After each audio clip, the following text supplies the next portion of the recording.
네, 여러분 반갑습니다. 반갑습니다, 여러분. 네, 오늘부터는 고린도 후서가 시작됩니다. 고린도 후서도 분량이 만만치 않은 본문입니다. 총 3일에 걸쳐서 통독을 하게 되는데 1장부터 13장까지의 분량인데 차례대로 읽어가지는 않습니다. 이게 좀 중요한데 오늘 여러분들이 읽어야 될 본문은 여러분 성경 읽기 표에도 나와 있듯이 고린도 후서 1장 1절부터 2장 13절까지 읽고 그리고 7장 5절부터 해서 9장 마지막까지 이렇게 읽습니다. 그리고 내일 2장 14절부터 해서 7장 4절까지 그렇게 읽고 그러고 나면 그 다음 세 번째는 10, 11, 12, 13장까지 그렇게 읽게 되겠습니다. 왜 그렇게 읽는지는 여러분들이 통독회 가면 알게 됩니다. 자, 먼저 고린도 후서를 왜 썼냐? 고린도 후서는 고린도 교회에 우리가 살펴봤듯이 굉장히 많은 문제가 있었는데 그 문제를 해결하기 위해서 바울이 제일 먼저는 디모데를 보냈어요. 디모데를 보냈는데 해결을 못했죠. 디모데가 이제 눈탱이가 밤탱이 돼가지고 돌아왔는데 바울이 화가 나가지고 내가 가야겠다. 바울이 직접 갔는데 바울도 눈탱이 밤탱이 돼가지고 돌아왔어요. 그래서 엉엉 울면서 이제 지나가는 디도 잡아가지고 디도 네가 좀 갔다 와라 그랬는데 이 디도가 완전 헬라인이잖아요. 완전 거친 터프가예요. 가서 이제 다 정리하고 출교시켜버리고 완전히 해결사 디도가 교회를 깨끗하게 질서 있게 만들어 놨어요. 그리고 이제 바울에게 에베소에 있는 바울에게 편지를 보낸 겁니다. 오라고. 응? 다 정리했으니까 오시라고. 그래서 바울이 배를 타고 이렇게 가는 게 아니고 육로를 통해서 이게 위쪽으로 돌아서 이렇게 내려옵니다. 그러기 위해서 이제 마게도냐를 이렇게 둘러서 와야 되는데 이 디도는 이렇게 올라오고 있고 바울은 이렇게 돌아가고 있고 그래서 마게도냐에서 만납니다. 그래서 마게에서 만나가지고 여러 가지 얘기를 듣고 거기에서 디도를 다시 이제 먼저 고린도 교회로 보내요. 고린도 교회로 보내면서 손에 고린도 후서 편지를 들려서 보내줍니다. 그래서 이제 그런 내용들이 이런 이제 만나게 되는 여정 그리고 디도로부터 보고를 받았죠. 무슨 보고를 받았습니까? 잘 치리하고 쫓아내고 질서 있게 잘 정리했다. 이제 교회가 편안해졌다. 이런 내용들 그런 내용들을 듣고 그리고 거기에 대한 이제 감사, 위로 또 이제 쫓아낸 사람들은 너무 미워하지 마라. 우리가 그 사람들을 치리한 이유는 죽이려고 하는 게 아니라 오히려 회복시키기 위해서 그 사람들을 징계한 것이다. 뭐 이런 내용들. 그리고 이제 보냅니다. 그리고 이제 그 편지를 가지고 보내는데, 중요한 건 뭐냐면, 바울이 이제 디도를 먼저 보내고 시간차로 간 이유가 있어요. 그게 뭐냐면은, 바울은 늘 돌아다니면서, 이방 지역에서 복음을 전할 때, 연보를 거뒀습니다. 연보, 헌금. 그때 당시 예루살렘 지역에 큰 가뭄이 들어서, 예루살렘 교회 성도들이 막 굶어 죽고 막 그랬어요. 굶어 죽은 거 모르겠지만 아무튼 그 정도로 아주 핍절한 그런 상태에 놓여 있었습니다. 그래서 저 예루살렘 교회 사람들을 위한 구제 헌금 이런 걸 이제 받았습니다. 그래서 고린도 교회 성도들도 그걸 준비해라.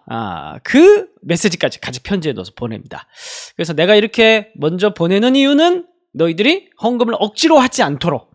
그래서 내가 바울이 직접 가가지고 헌금 내놔 이러면은 사람들이 좀 강압적인 느낌을 받을 수가 있잖아요. 그래서 디도에게 먼저 편지를 통해서 먼저 이 얘기를 하고 준비해 놓으면 내가 가는 길에 들러서 가지고 예루살렘 교회로 갈게. 뭐 이런 내용들이 고린도 후서에 담겨 있습니다. 그러니까 고린도 후서의 맥락을 아시겠죠? 고린도 후서의 편지를 쓴 맥락은 이렇게 이야기가 다 이제 지난번에 봤던 그 모든 고린도 교회 문제들이 다 정리가 되고 그런 맥락에서 위로하고 또 격려하면서 또 헌금에 대한 얘기를 하면서 보내는 편지가 고린도 후서가 되겠습니다.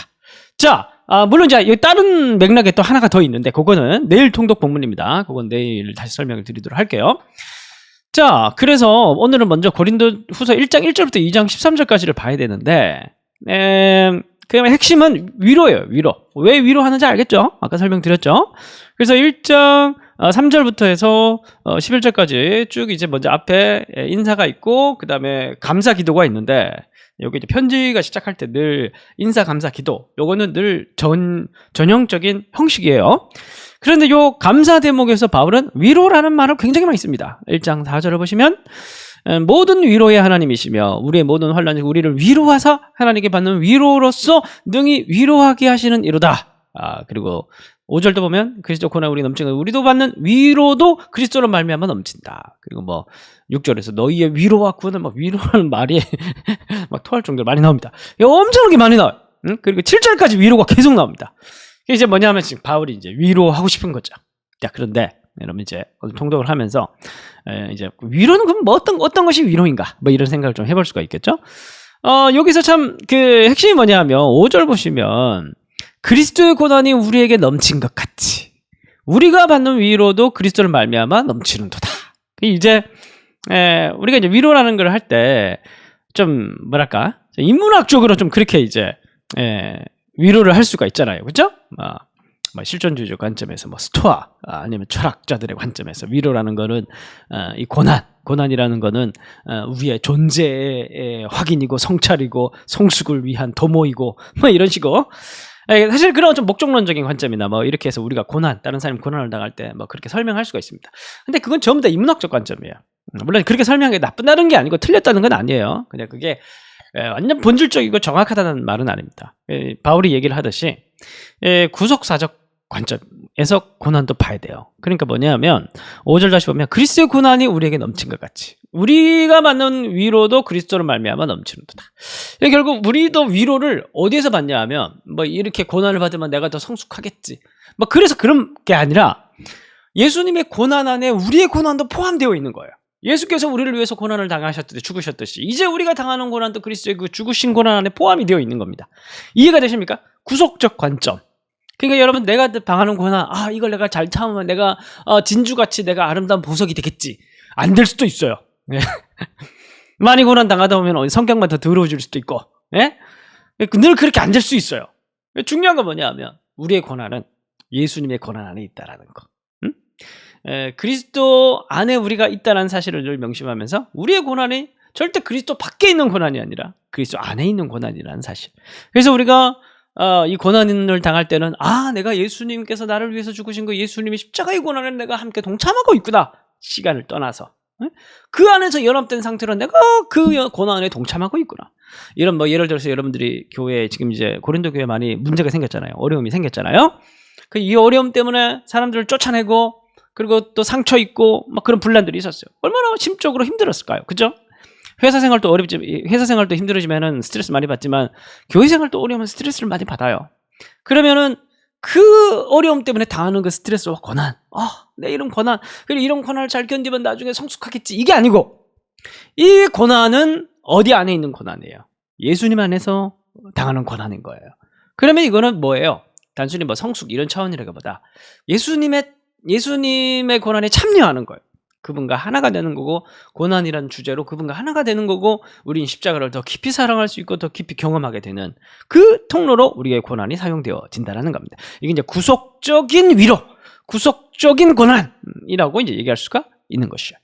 자, 그래서 이러한 이제 위로를 하고 난 이후에 이제 1장 12절부터 2장 4절까지 이제 거기서 사람들이 왜 디도가 오고 디모데가 오고 왜 바울은 안 오냐? 막 이러니까 이제 바울이 내가 가려고 했는데 여러 가지 일 처리한다고 못 갔다. 그러면서 가지 못한 이유에 대해서 좀 설명을 하고 그 다음에 이제 앞에 위로를 했으면 그 다음에 뭘 하냐 하면 범죄한 자들 있죠. 7일을 당해서 쫓겨난 자들 이제 2장 5절부터 11절까지 해서는 쫓겨난 자들에 대해서 바울이 이제는 좀 용서해라 이런 아주 유화적 제스처를 취합니다. 7절 보시면 2장 7절 보시면 그런즉 너희는 차라리 그를 용서하고 위로할 것이니 그가 너무 많은 근심에 잠길까 두려워하노라. 그러므로 너희를 권하노니 사랑을 그들에게 나타내라. 그래서 이제 디도가 막 잘라가지고 쫓아내고 7일을 해버렸어요. 그래서 막 거의 다 친인척으로 연결돼 있고 막 그럴 거 아닙니까? 뭐 교회가 가정교회인데 얼마나 컸겠어요. 그래서 바울이 저렇게 쫓아내고 7일을 한 이유는 뭐냐면 저 사람을 살리려고 한 거다. 죽이려고 하는 게 아니라. 그러니까 이제 앞에는 위로를 얘기했죠. 이번에는 뭐 어떤 주제를 얘기하냐면 용서를 얘기를 합니다. 그래서 점점 그러니까 고린도 후서는 기본적으로 사건이 일어나고 난 이후에 이 교회를 회복시키는 과정에서 바울이 성도들을 치유하고 회복하기 위한 목회적인 서신, 그렇게 여러분들이 성격을 생각하시면서 보시면 좋을 것 같아요. 자, 2장 12, 13절에서는 이제 바울이 아까 말했듯이 이제 마케도니아에서 디도를 만나가지고 가는 그런 이제 스토리를 말씀드렸죠. 그래서 2장 12절 보시면 내가 그리스도의 복음을 위하여 드로아의 이름에 주 안에서 문이 내게 열렸으되 내가 내 형제 디도를 만나지 못함으로 내 심령이 편하지 못하여 그들을 작별하고 마게도냐로 갔노라. 이제 드로아를 지나서 마게도냐라고 가거든요. 드로아에서도 복음 전할 기회를 얻었지만 마음이 편치 않은 거예요. 왜? 고린도 교회에 대한 마음 때문에. 그래서 밑으로 내려와서 마게도냐로 갔는데 거기서 디도를 만났다. 그 얘기를 하고 있는 겁니다. 그래서 2장 13절에서 보면 그들을 작별하고 마게도냐로 갔다 그러죠. 이 얘기가 어디에서 다시 이어지냐면 7장 5절에서 다시 이어집니다. 그래서 7장 5절 보시면 우리가 마게도냐에 이르렀을 때도 우리 육체가 편하지 못하였고 사방으로 환난을 당하여 뭐 이렇게 얘기합니다. 육체가 편하지 못했다. 아까 이제 2장 12, 13절에 그렇게 얘기를 했죠. 그래서 2장 12, 13절과 2장 5절이 스토리상으로 이렇게 연결이 되는 거예요. 그래서 헷갈리지 않도록 2장 13절을 읽고 7장 5절부터 읽어서 8장 9장까지 읽으시라는 거예요. 그래서 결국 7장 5절 이하에서 7장 16절 마지막 절까지 오늘 여기까지만 볼 텐데, 그래서 결국 이제 디도를 만나가지고 자기가 기쁨을 얻었다, 뭐 그런 내용이 나옵니다. 그래서 7장 13절 보면 이로 말미암아 우리가 위로를 받았고 또 위로 타령하죠. 우리가 받은 위로 위에 디도의 기쁨으로 우리가 더욱 많이 기뻐함은 그의 마음이 너희 무리로 말미암아 안심함을 얻었습니다. 문제가 해결되고 바울이 이 소식을 듣고 기뻐하고, 바울이 기뻐하니까 디모데도 덩달아 기뻐하고, 그렇게 기뻐하고 위로가 넘치는 너희들의 회복을 인하여서 그런 목회자들의 기쁨이 넘치는 마게도냐에서의 시간이었다. 이렇게 얘기를 하는 게 7장의 이야기입니다. 그러니까 오늘 이야기는 교회가 회복되는 모습을 보면 목회자의 기쁨, 뭐 이런 얘기인 거죠. 위로, 배려, 용서, 회복의 기쁨. 이게 이제 오늘 여러분들 통독할 본문의 주제입니다. 8장 9장은 헌금에 대한, 아까 얘기를 했죠, 연보에 대한 부분인데 여러분들이 또 잘 읽어보시면 좋을 것 같습니다. 연보에 대한 내용의 핵심은 뭐냐면 자원함입니다. 앞에 기쁨 얘기했죠. 헌금도 기쁨으로 해야 돼요. 억지로 하지 말라. 억지로 내는 거 하나님께서 안 받는다. 기쁨으로 해라. 기쁨으로. 이제 그 얘기가 이제 8장 9장의 이야기입니다. 자, 오늘 결론 및 적용입니다. 그러므로 너희를 권하노니 사랑을 그들에게 나타내라. 고린도후서 2장 8절. 그래서 교회에서 제일 중요한 건 사랑입니다. 사랑. 우리가 사랑을 잊지 말고, 우리가 교회 생활을 하다 보면은 때로는 뭐 야단쳐야 될 때도 있고, 목회를 하다 보면 좀 이거 하지 마세요. 집사님, 이거 하지 마세요. 이거 하는 거 아닙니다. 이렇게 얘기할 때가 있고, 뭐 그렇다고 하더라도 여러분들이 그런 얘기를 뭐 목사님에게나 누구에게 듣더라도 그걸 너무 마음 상하게 듣지 마시고, 뭘 하든 어쨌든 중요한 건 뭘 하든 사랑으로 야단치고 사랑으로 가르치고 사랑으로 서로를 대하고 예를 들어서 또 뭐 누가 여러분들에게 또 뭐라고 하거든, 그럼 너무 고깝게 듣지 말고 그걸 사랑으로 먼저 이제 그 중간에 뭐 이렇게 여각이 하나가 사랑이란 게 있다고 치고 그걸 통과시켜서 여러분들에게 옛날에 누가 그러더라고요. 다른 사람을 용서하고 사랑하기 힘들겠거든. 너와 나 사이에 십자가가 있다고 생각해라. 이렇게 얘기하면 너와 나 사이에 십자가를 놓는 거예요.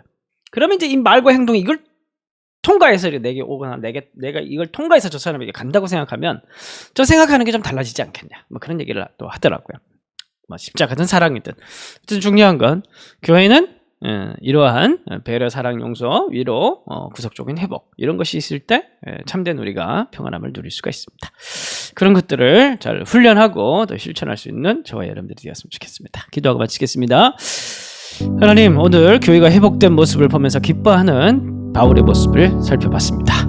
우리가 교회가 여러 가지 많은 문제가 있을 수 있지만 하나님, 우리가 이 교회에 문제가 있다고 너무 실망하고 그러기보다 참 사랑으로 이 모든 것들을 잘 처리하고 또 회복을 위해서 노력하고 또 어려운 그런 관계에 놓여 있더라도 우리가 이해하고 서로를 배려하면서 용서하고 또 서로를 기다려줄 수 있는 그런 아름다운 모습으로 교회 생활을 할 수 있도록 또 우리를 마음을 넓혀주시고 인도하여 주옵소서. 이런 목회자의 기쁨, 공동체를 위한 이런 성도의 기쁨, 회복, 위로가 우리 교회 가운데, 우리 마음 가운데도 풍성하게 될 줄 믿사오며 예수님의 이름으로 기도합니다.